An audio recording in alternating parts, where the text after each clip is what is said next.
Yo, what's going on YouTube?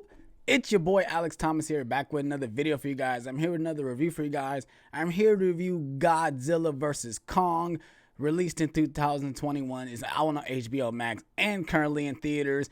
I'm gonna go ahead and give you my quick thoughts on this film, and I wanted to get this video out really quick as possible. Like I said, I just seen it on HBO Max. I didn't go to the theater to see it, which now thinking about it, I kind of regret it, because I probably would have had an amazing time watching it on screen, on the big screen in IMAX, but I ended up watching it at home on HBO Max, and I still lightly enjoyed it. Let's go ahead and get into the review. I'm going to give you my thoughts. Let's get into the review. Let's get it. Let's go.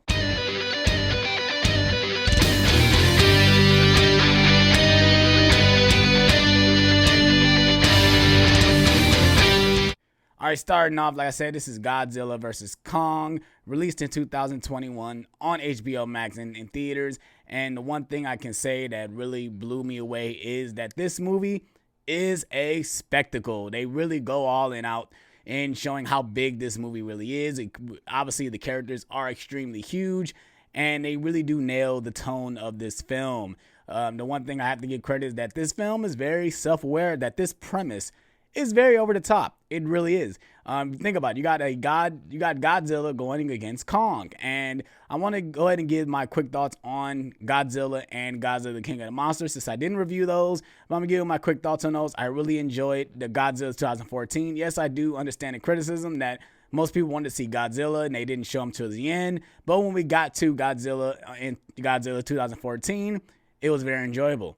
Now going to Godzilla King of the Monsters, I just recently saw it this year, so I didn't see it when it first came out. And the one thing I can say is that movie is absolutely amazing in my opinion. I enjoyed every single moment of it. Obviously, the criticism of each one of these movies is that the human characters are very forgettable. You don't really care about them.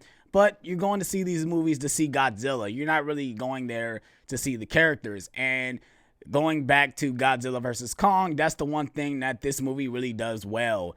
You really do care about Kong. Kong is the main protagonist of this film. The way Godzilla is presented in this movie, Godzilla is the bad guy. He is the one that us humans and Kong is going against, because there's certain things that's going on in this movie that's making Godzilla very angry, and he's like really wrecking the place.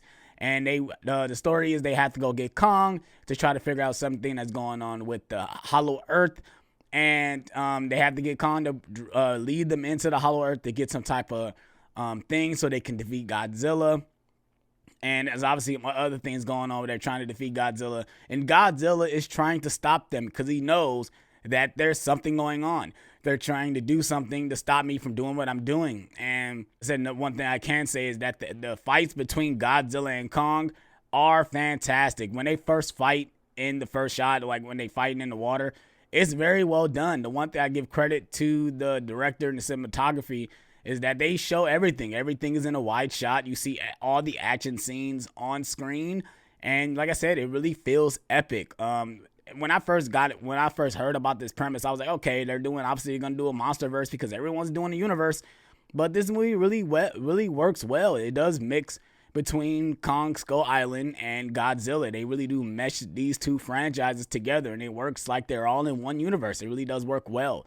Obviously, the criticism of this film is the human characters. The human characters, you don't really care about them, besides one, and there's a little girl in this movie that's connected with Kong. She's deaf as well, so she communicates with Godzilla through sign language, and it's pretty fantastic. You find out Godzilla is smarter than we think he is, and it works very well. It gets pretty emotional too with the little girl and the woman that's taking care of her, and I think it works all too well. Like I said, my only criticism is that I got a little overwhelmed. I guess not underwhelmed. I guess I was a little disappointed in the end, because it kind of ended typical how you expect these type of movies to end. All these versus movies, usually at the end, I guess minor spoilers, they don't end up fighting each other at the end. They end up having to go against some bigger threat, and that's usually the point of all these versus movies.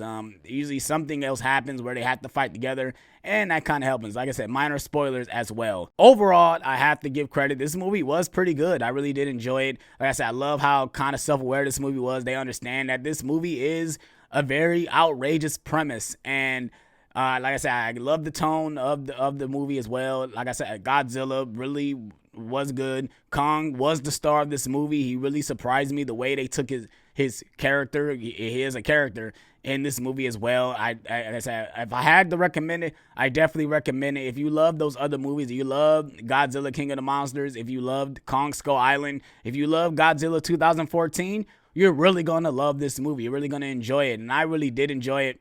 If I had to rank, I mean, I'm going to do a little ranking. If I had to rank all the monster movies together, it'd probably be Godzilla, King of the Monsters, Godzilla versus Kong, Godzilla 2014, and Kong Skull Island. Kong Skull Island is probably my least favorite out of all these monster movies that came out recently. And like I said, overall, they're all enjoyable popcorn flicks, and that's what this movie is. This movie is a big popcorn action film, you know, and it's just very good to finally get one of these after obviously 2020 shutting down everything, so we couldn't get these movies. And like I say, like overall, I really did enjoy this movie. I highly recommend it. If you love the other movies, you're gonna love this movie. So like I said, I hope you guys enjoyed this review. Please hit that like button. Please subscribe for more. Let me know if you saw Godzilla vs. Kong in the comment section below. Did you like it? Did you love it? Did you hate it? I would love to hear your comments in the comment section below. And I am on this one, you guys. Peace.